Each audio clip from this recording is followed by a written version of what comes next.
Greetings, a little video on problem 51. A rectangle is inscribed with its base on the x-axis and its upper corners on the parabola y equals 5 minus x squared. What are the dimensions of such a rectangle that have the greatest possible area? Okay, so key thing here to what the heck are we looking for? So we want the dimensions of the rectangle with the greatest possible area. So we need to go find out what the dimensions of that rectangle are, preferably with respect to x. In other words, the area of the rectangle function we need to find is a of x. And then we need to optimize that. We need to find the biggest value of that. So the biggest value of that, of course, is going to find that at a turning point, at a vertice of this particular graph, right? Okay. All right. So what I've gone and done is made a little drawing in Desmos that kind of represents the situation here. So to come in and label this drawing with the length and the width of that rectangle is going to be super important. In fact, we need to do that with respect to x. So the thing to notice is that this point right here is a point in common between the rectangle and the parabola. Another thing to keep in mind is the equation of that parabola. So this parabola right here we know is what? Y is equal to 5 minus x, okay? Quantity squared. So that's very helpful because one thing to notice is that this distance from the origin out to here, I know it's 1, but just let's pretend that that's not fixed. Okay, these things can slide up and down. We can move these points up and down on the parabola until we find the largest area there. But that distance from there to there, that's x. And this distance from here to here, that's going to be 5 minus x squared. In other words, that's that distance right there. So really what I'm telling you is that this ordered pair right here, let's go back into blue again, this ordered pair right here is at x by 5 minus x squared, okay? Now notice that that's only half, well, let me back up for a minute, don't go to that just yet, that if I find the area of this rectangle, that's going to be very useful because I now know by that ordered pair, I know what the length and I know what the width are of that rectangle. And instantaneously recall that if we want to find the area of a rectangle, all we need to know is what the length and the width are. If we multiply those together, we get back the respective area.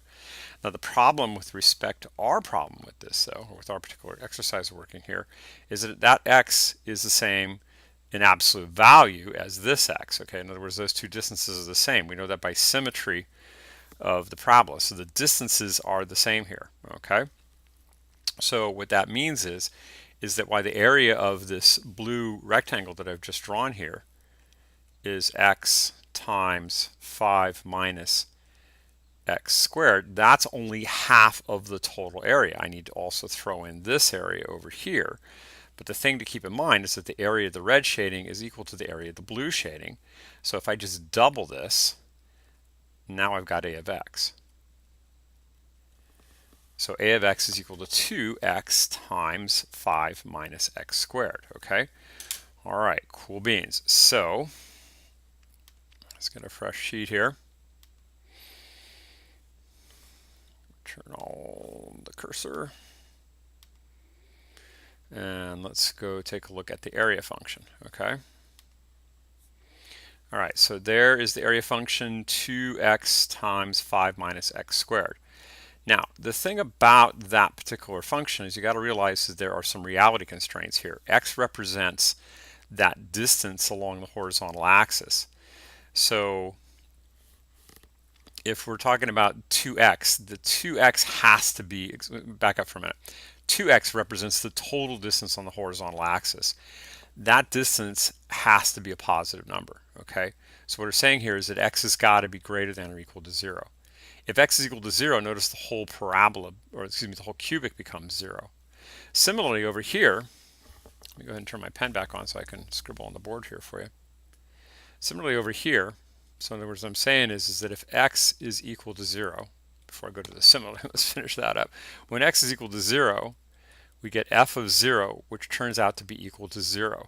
In other words, that means that the whole polynomial will be equal to 0.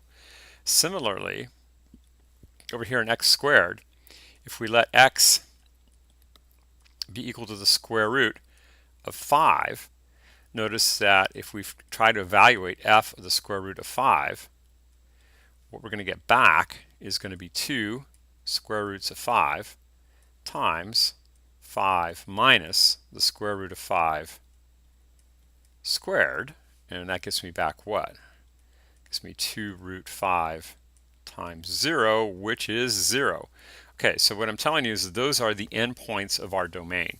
The domain of this function with respect to the reality of the situation, let's go ahead and type them in here. It goes from 0 to the square root of 5. So 0 is less than or equal to x, which is less than or equal to, let's kick open our drawer here and get that square root key out, square root of 5, okay?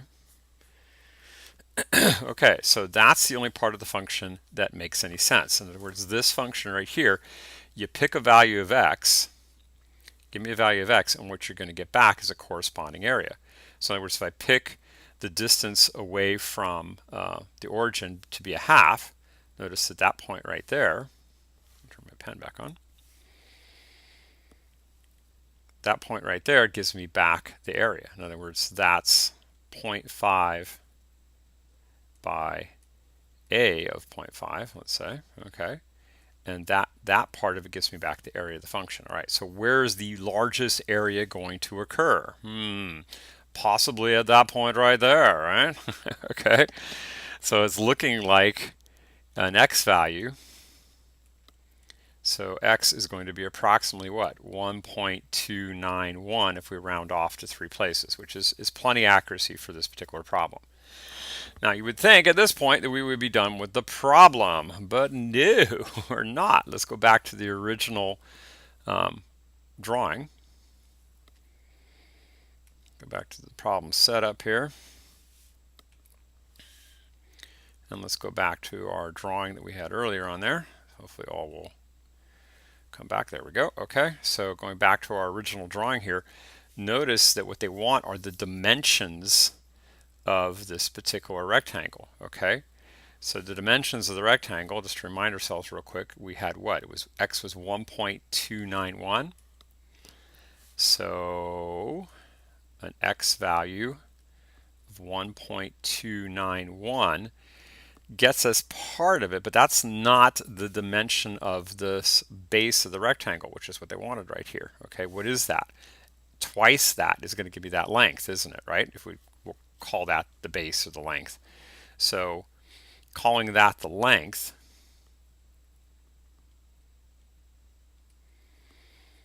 is equal to twice x means that the length is going to be equal to what? 2 times 1.291, and I'll let you do the arithmetic for me, okay? Similarly, we need to find the width, okay? Now the width fortunately is the same on both sides. I don't need to double that, okay? I just need one side or the other. And so how are we going to find that? Well, the width, again, you're going to get to do the arithmetic here.